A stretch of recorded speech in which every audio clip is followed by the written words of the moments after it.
Bonjour à tous, aujourd'hui exercice donc sur les taux d'évolution avec le rétrécissement d'un pull à chaque séchage en machine. Donc un pull rétrécit de 1% à chaque séchage. Après 3 séchages, la longueur des manches est 59,4 cm. Quelle était cette longueur avant les 3 séchages?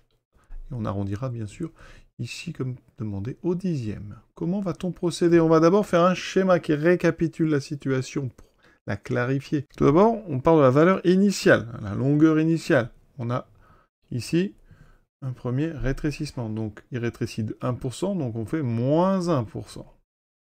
Deuxième rétrécissement, moins 1%. Et encore moins 1%. On nous a dit qu'il y en avait 3. Et là, on arrive sur la valeur finale. La valeur finale qu'on connaît. On sait que c'est 59,4 cm.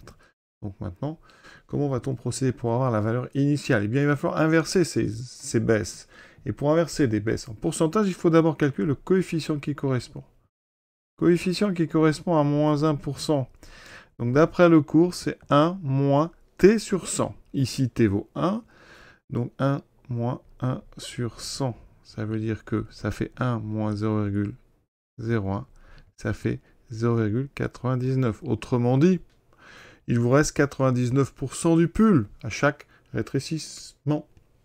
Ça veut dire qu'ici, à chaque fois, on va multiplier par 0,99 pour aller du prix initial, enfin de la taille initiale, à la taille finale. Donc si vous voulez inverser, il va falloir ici, donc, eh bien, au lieu de multiplier 3 fois par 0,89, il va falloir diviser 3 fois par 0,89. Et quand on fait 0,89 fois 0,89 fois 0,99, eh bien ça fait 0,99 au cube. Donc ici on va diviser par 0,99 au cube. Autrement dit, on aurait pu calculer ce qu'on appelle le coefficient global de ces trois baisses.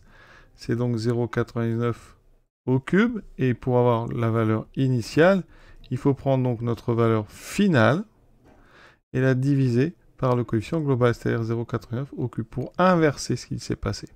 Donc le résultat sera 59,4 divisé par 0,89 au cube. Et on m'indique sur la calculatrice 61,218. J'arrondis au dixième, donc on va garder un chiffre après virgule. Donc ça, c'est à peu près 61,2 ici centimètres. Exercice terminé.